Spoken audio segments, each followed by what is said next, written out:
Bonjour à toutes et à tous, aujourd'hui on va apprendre si les Camponotus nicobarensis sont bonnes pour les débutants. Les critiques de cette espèce et ce qui est bien. Première étape déjà, il faut savoir que cette fourmi ne mange pas de graines comparée au Messer barbarus qui elle en mange. C'est une fourmi essentiellement insectivore et qui mange de la gelée. Donc assez facile, mais faut avoir le budget. Aussi, il faut avoir le budget pour une deuxième raison, c'est que ces fourmis, si vous avez les bonnes conditions de vie pour ces fourmis, pour cette espèce, elles vont se développer très vite. Et c'est pas parce que vous voulez pas qu'elles se développent vite qu'il faut pas leur donner les bonnes conditions. Il faut quand même leur donner les bonnes conditions. Mais elle va se développer assez vite. La reine pond beaucoup.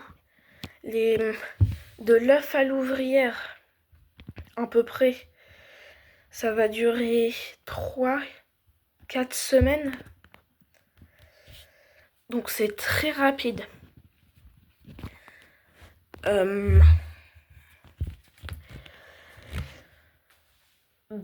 Sinon ça mange beaucoup, c'est assez vorace. Ça boit beaucoup, ça boit énormément. C'est cette espèce en particulier va vivre à 70%, 80% d'humidité de l'air. Et va vivre à 25, 28, maximum 30 degrés. Pas plus, pas moins. Faut pas faire plus, faut pas faire moins, sinon elles vont pas être bien, elles vont pas se développer bien. Voilà. L'inconvénient avec cette espèce, c'est qu'elle va vous coûter assez cher. Parce qu'elle va se développer très très vite. D'ailleurs, c'est cette espèce que vous voyez, ça c'est une Camponotus nicobarensis. Enfin, pas très très cher, mais vu qu'elle se développe vite, va falloir acheter des nouvelles aires de chasse plus grandes et des nouveaux nids. Faut pas partir sur du Foranto. Ça va vraiment... Bon, vous faites ce que vous voulez. Mais bon.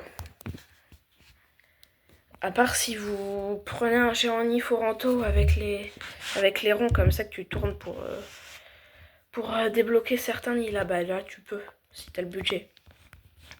Sinon, un truc positif, aussi, c'est très agile, enfin, voilà quoi. Du coup, moi, mon anti-évasion préféré, c'est le fluor. Mais c'est rare, on n'en trouve pas beaucoup. L'huile de paraffine, moi, je mets ça. Mais quand c'est possible, je mets du fluor. Après, sinon, il y a le talcol. C'est un mélange de talc pour bébé et d'alcool à 90 degrés.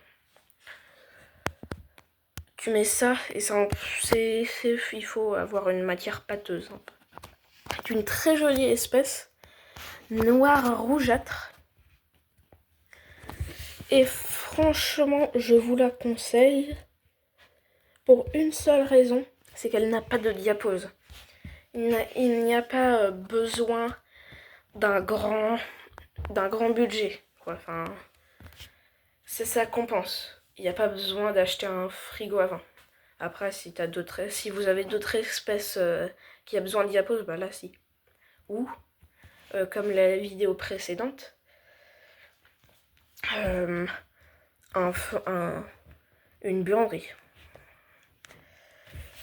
on peut lui donner des fruits, mais des fruits spéciaux, bio, sans rien. Avec, oula.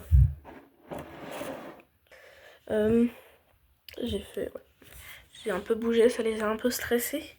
C'est pas une espèce qui stresse vite. C'est une espèce qui va s'habituer à la lumière facilement. C'est pour ça que là, elle est à la lumière. Sinon, je l'aurais pas mis là. Je l'aurais mis là avec une protection.